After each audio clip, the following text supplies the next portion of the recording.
For some reason, as a child, when people asked me what I wanted to be, I said I wanted to be a scientist. So I had the science kits and watched all the nerdy science programs that were very limited back in those days, but always took an interest in science and still do across a broad spectrum of the discipline.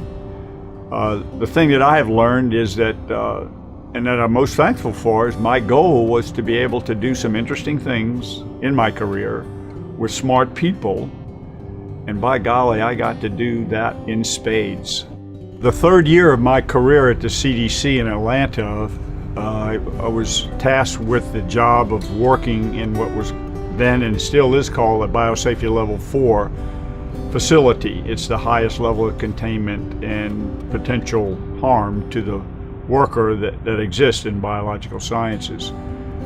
In late 1976, we received a shipment from northern Zaire from a series of autopsies from dead people that were killed by a very mysterious hemorrhagic fever virus that was unknown at the time. And so I grew the virus, recognized that something fishy was going on because we used the appearance of the growth medium, which is tissue culture. It's a mammalian cell line that we grow viruses in, and found that it appeared to be a virus that then was known as Marburg virus. And so we thought we had made the diagnosis based on a very early part of our investigation, which consisted of electron microscopy, which using some immunologic test reagents that I had produced earlier on in my career, that it was not in fact Marburg virus.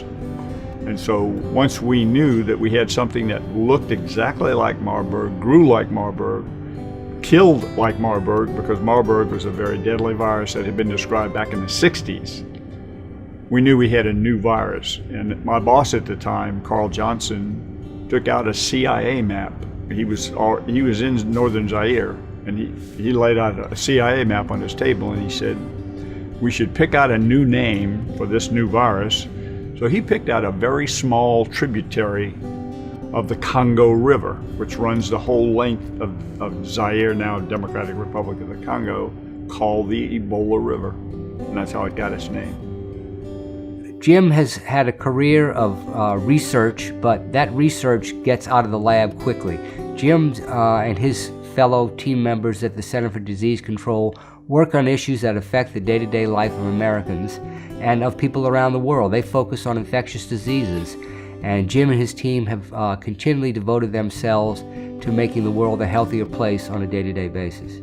I have so many good memories of this institution, but the most memorable, of course, is meeting my wife of almost 49 years through our mutual affiliation with LSU, and then dating and getting engaged, and after graduation we both graduated, we got married. I wouldn't have spent my last 49 years with anybody but him. He's my one and only.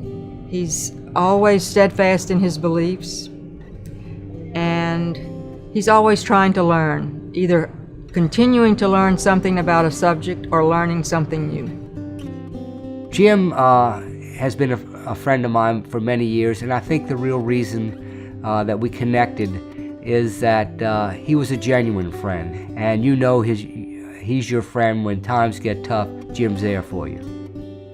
My word to live by are, if you're fortunate in life, you will find something that's very interesting to you that you can, if you're extremely lucky, find employment in and go through a career doing that type of work that you love to do, and never look at a clock or a calendar and have nothing but enjoyment come from that.